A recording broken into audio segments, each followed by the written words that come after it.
For years, all the world saw was a young prince's cute face, but there was a haunting silence behind the royal walls. Servants whispered. In the middle of the night, a nanny left. The royal fantasy was destroyed just a minute ago by a palace psychologist who exposed something so terrible that it might completely alter the course of the kingdom. What has been concealed from view and the reasons behind it. Make sure to subscribe so you don't miss any updates before we delve deeper into what this actually implies for the royal family. Prince Louis appeared to be the epitome of young charm at first glance, smiling for cameras, waving from balconies, and playfully tugging at his mother's dress. However, something darker was simmering inside the royal walls while the populace was enamored with his antics. Courtiers discussed strange outbursts in whispers. Close associates of Prince Louis started to surreptitiously leave their jobs, albeit behind closed doors, citing personal reasons. A different story was conveyed by their faces, haunted, uneasy, and scared to speak. Prince Louis would weep for hours on end on certain nights, according to a former royal nanny who wished to remain anonymous. No consolation could calm him. She shook her voice and added, he wasn't throwing tantrums.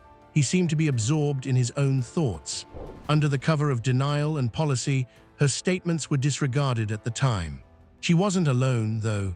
Insiders started pointing out that Prince Louis frequently and inexplicably missed important royal appearances. Prince Louis' attendance at gatherings was unpredictable, in contrast to Prince George's or Princess Charlotte's well-planned and polished appearances. He'd be late or never show up.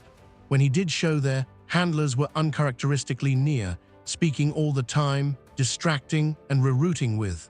What precisely were they concealing? Behavioral specialists have become fixated on footage from recent events, particularly the Jubilee. They've started examining each blink and each faint flinch. One remarkable element was Prince Louis' total emotional disengagement during thunderous applause, which was followed by abrupt, jarring, and apparently practiced laughter. According to one expert, this is not usual child behavior. It implies either concealing or emotional overstimulation, or perhaps both. The media's silence was even more unsettling. Televised broadcasts stopped reporting on Prince Louis' actions. Inexplicably, paparazzi images, typically relentless in their hunt for royal children, were not released. A number of reporters now attest that the royal liaisons strongly advised them not to print anything that would misrepresent Prince Louis' emotional state. A gag order disguised in terms of public relations. According to reports, the royal family sought the help of an outside specialist who could work behind the scenes without being watched by the media. Here comes Dr. K, a psychologist who has a reputation for working on high-profile child cases in extremely discreet settings. She never intended for her role to be made public.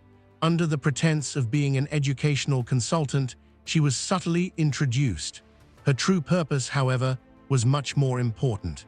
Dr. K observed Prince Louis for weeks, not only his public conduct, but also his private life, habits, anxieties, and relationships with family.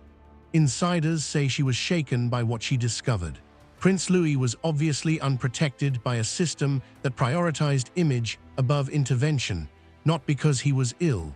The palace believed that her presence would bring about a calm resolution. However, Dr. K wasn't here to keep people's illusions alive. Her purpose was to be honest. However, the diagnosis was just the start. Nobody could have predicted how much more terrifying what transpired inside the royal home would be. Each smile concealed a more profound tale.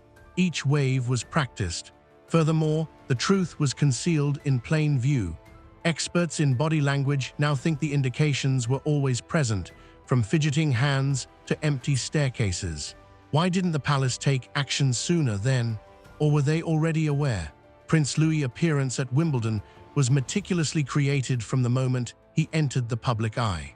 Prince Louis was frequently observed wriggling, covering his ears, or gazing into space, while Prince George and Princess Charlotte clapped courteously and obeyed instructions. The youngest royal was observed making exaggerated gestures, sticking out his tongue, or turning away from the audience at the Queen's Platinum Jubilee. It was dismissed by the public as childish mischief. However, something was obviously falling apart underneath the laughing.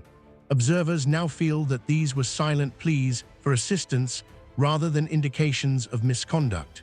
Prince Louis appeared to float in and out of the scene, in contrast to his siblings.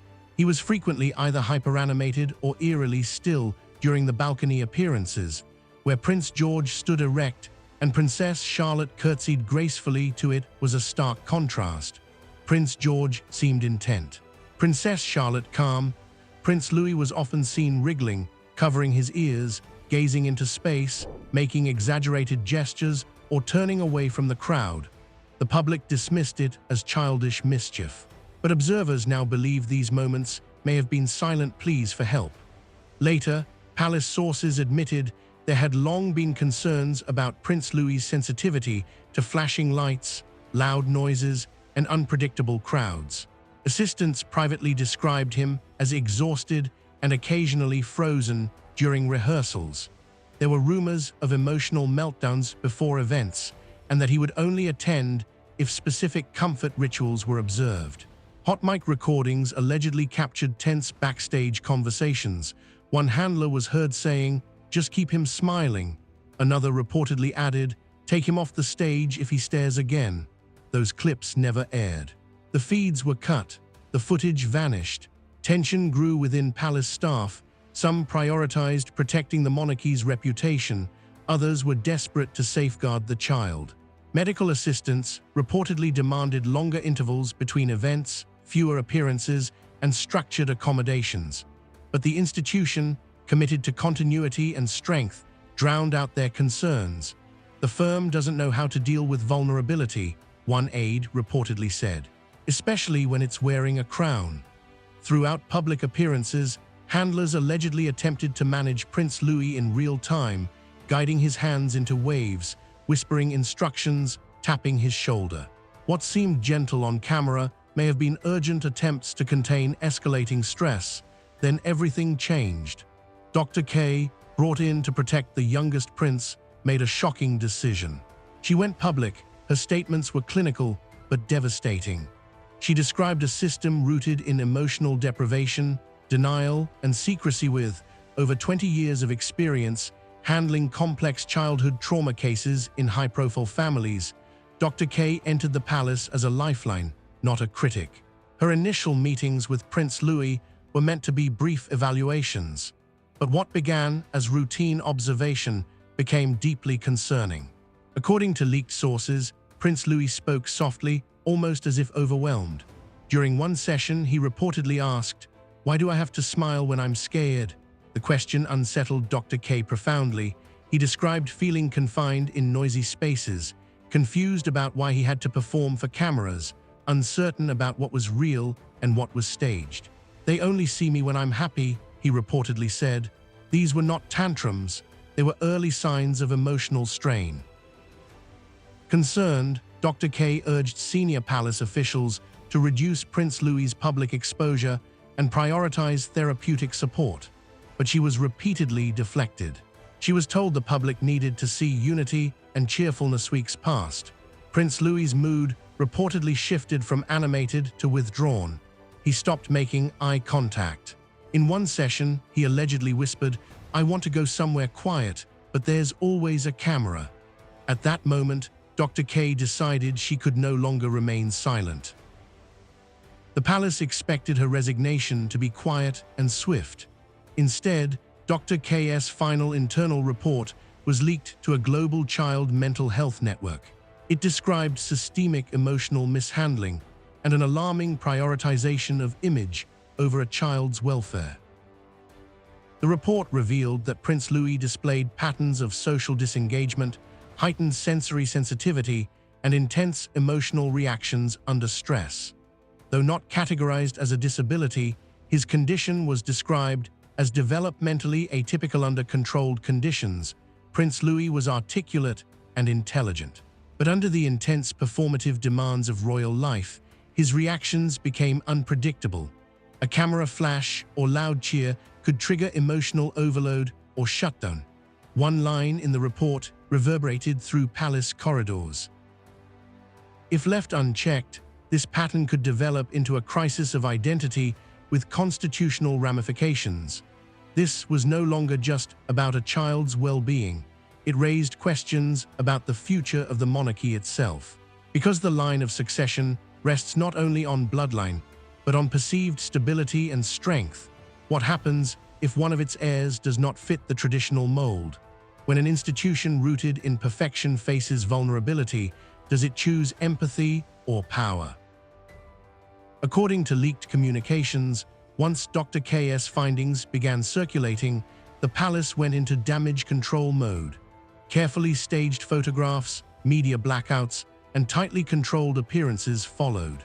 The narrative was being rewritten, and at the center of it all remained Prince Louis, still smiling for cameras, still waving from balconies, still carrying expectations far heavier than any child should bear. And that's where this chapter leaves us, not with certainty, but with questions. Questions about image and responsibility, about tradition and change, and most of all, about a child growing up beneath a crown the world can't stop watching. Whether this story is remembered as a scandal, a turning point, or a wake-up call will depend on what happens next, because institutions endure not by appearing perfect, but by choosing compassion when it matters most. If you found this deep dive compelling, make sure you subscribe and turn on notifications so you don't miss